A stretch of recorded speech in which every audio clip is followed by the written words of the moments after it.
Hello, everyone. Welcome back to episode 7. This is going to be a long one. We're covering task B of Area of Operations 2, which is going to be covering our flight instruments and navigational equipment. Very important. So please stay tuned for this whole entire video. It will be the full 10 minutes. So let's go.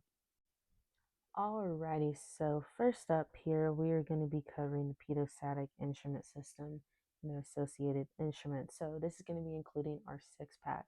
So our pedostatic system obviously is going to include our altimeter, our airspeed, and our VSI. You have to know what happens when they get blocked, what happens, what goes on inside of the system, and also whether they are ADC and AHARS. So pedostatic is going to be our air data computer, and our ADA-HARS is going to be our gyroscopic vacuum instruments. Okay, so for the pedostatic, the two easiest resources to go to for this is going to be Pilots Cafe. They have a pretty decent one here. It doesn't cover a lot, but it gives you a basic idea. So for that is about all you need, but I would really suggest that you guys go to either the Instrument Flying Handbook and you can look up literally pedostatic system here, and that is going to be 5-2. And they have a pretty good one. They really cover blockages because obviously that is really pertinent for IFR, not really for VFR. So I would really, you have to know the blockages, like hands down. If you do not know the blockages, that is going to be a huge issue. So know the blockages. And then, but that is a good one.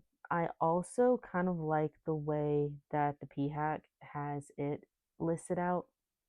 I feel like it kind of goes in a bit of a more explanation. So, you can go here under these pages that I have zoomed in right here, and you can utilize that as well. So that is the pedostatic system. Uh, Next up, we are going to be covering the gyroscopic instruments. Again, the gyroscopic instruments are going to be our heading indicator, our attitude indicator, and our turn rate coordinator. So three things about these. Our turn rate coordinator is the only one that is going to be driven by an electrical motor. And the reason why is because our attitude and our heading indicator are going to be driven by a vacuum system. And so reason why our turn coordinator is because it'll at least give us some type of indication of what direction we are going. Because if our vacuum fails, we still have the redundancy of the turn rate coordinator. And if our turn rate coordinator goes out, we still have our attitude indicator that will tell us which way we're banking. So they're both used for redundancies, and that's why not all three of them are used on the same system. So for the gyroscopic instruments, again, we can utilize the Pilot's Cafe. I really didn't like this. It's really short. It doesn't go in a lot of detail, and it makes it a little difficult to understand.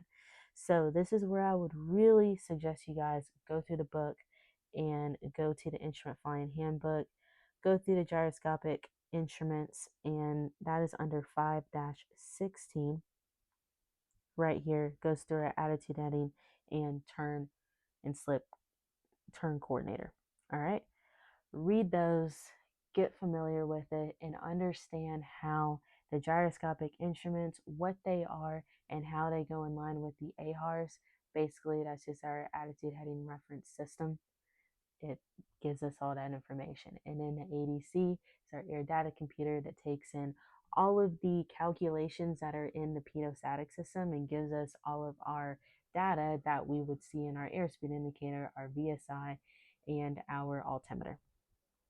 So that's what you need to know. You really are expected to know that in great detail. So do not miss out on that. Next up, we have the electrical system. This one, again, is pretty in depth. I'm not going to show you guys really the information in the PHAC because, as I learned from before, you really need to reference your POH for this. So if you are an ATP or in a Cessna, go to, and I have this tabbed out, the electrical system. Read through it, understand the entire thing and what it does. That's how you'll be tested on, and you will 100% know your electrical system in and out. and you'll understand what will go out, what happens if the alternator goes out, what happens if our standby goes out. These are things you need to know, what the voltages mean for our standby and our alternator and our main battery. Things that are really important, especially in instrument, because if we lose any of our stuff in instrument, we're screwed, especially in the electrical system. All right, and then we have the PFD, MFD. Know the acronym and basically state like what the PFD does. So the PFD has our attitude heading, VSI, altimeter, our HSI, all in that one setting. Our MFD, which is our multifunctional display, that is basically where we are able to see like traffic on that side. It gives us the map and everything like that. Could go in more detail, but that's just a brief summary of it. You should be pretty good on that. All right, so transponder and ADSB. We can go to, again, the instrument flying handbook for that. So we type in transponder.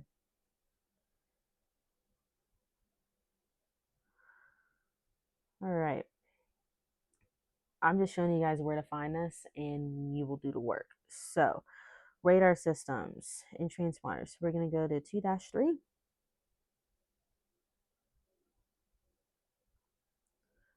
All right, so this is where you get all the information on the transponder. Basically, we have mode C transponders. There's also mode S and I believe one other one. But know what they do and you will be just fine. So the transponder is obviously that squawk that we are going to put in and so that they can see us on the radar, and it gives us a couple other things as well. And then we have ADSB, which may be right after this. It doesn't look like it is, so I will type that in as well. Here we go. That is under 5-28.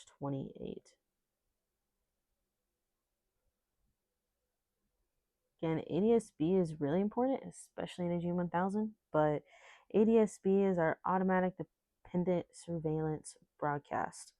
So it like gives us even more information than what a transponder would do. We have ADSB in and ADSB out. You have to know the difference between the two. And again, not going to go into crazy detail about it, but please know the difference between those two. And this can give you a pretty good idea. I would also utilize going to the FAR aim. And that's where we are going to go to next, because our next stuff we're going to have to look over is going to be our magnetic compass. And our magnetic compass, again, you're not going to have to know a great deal about this. Just go in here, type in magnetic compass, and that is going to be on 5-10. Read that. All right, we have to go through these last three pretty quick. Okay, so our VHF, our VOR, DME, ILS, and WAS and RNAV. Okay, utilize, this is where I did a lot of the studying pertaining to that. You are going to want to go through radio navigation, 1, 2, 3, 4, these 4 pages that I just scrolled that you guys can see. Know it, memorize it, breathe it, whatever. You have to know everything on this. This gives you literally everything you need to know pertaining to VORs, NDBs, DME, ILS, RNAV, everything you need to know on here. And if you can't, and if you need more information, utilize the AIM. All right, we're under the AIM. It's Air Navigation Chapter 1, Navigational Aids, and it literally has everything in there in even more detail than I could even explain. So ILS system, it goes over like the degrees at which it spans out, the distance, everything like that. The VOR gives us our distance, so we know like what the VOR heights are and ranges, really important. If you are stuck in any way on these navigational systems, go through the AIM. That is the best advice that I can give you. And overall, after that, I believe that is it for this section.